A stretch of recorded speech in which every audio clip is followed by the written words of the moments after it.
Is this their issue?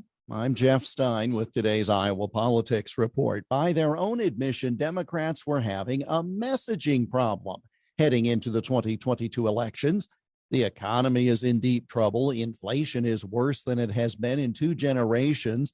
Russia continues its aggression in Ukraine, with some concerned about U.S. leadership on the issue, especially in light of the Afghanistan withdrawal last fall, and so on and so on.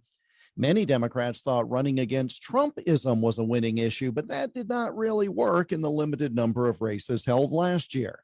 But based upon a letter sent to House colleagues yesterday, Speaker Nancy Pelosi thinks she has hit upon a winning strategy: abortion.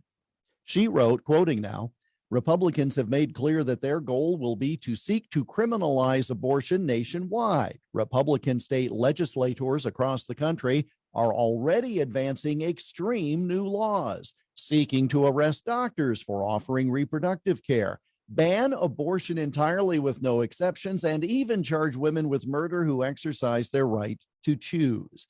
These draconian measures could even criminalize contraceptive care, in vitro fertilization, and post-miscarriage care, dragging our nation back to a dark time decades in the past."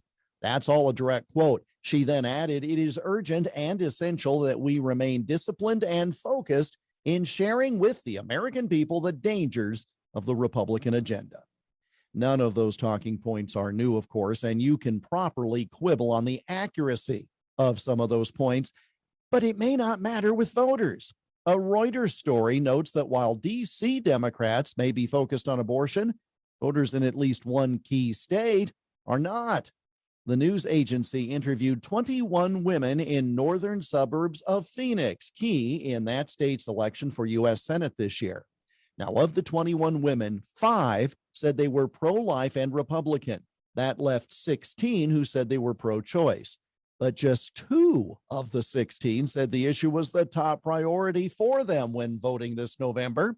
And in fact, half of the 16 were undecided about who to vote for in the Senate race because of concerns about the economy. Politico shared the Reuters story broadly this morning, and it shows yet again the disconnect between D.C. and the rest of us. Hard to get excited about abortion, apparently, when you're worried about how to afford food, clothing, and other necessities of life. And that's the Iowa Politics Report for Tuesday, May 10 on Twitter, Instagram, Getter, and Parler at Iowa Politics. I'm Jeff Stein on News Talk 1540 KXEL.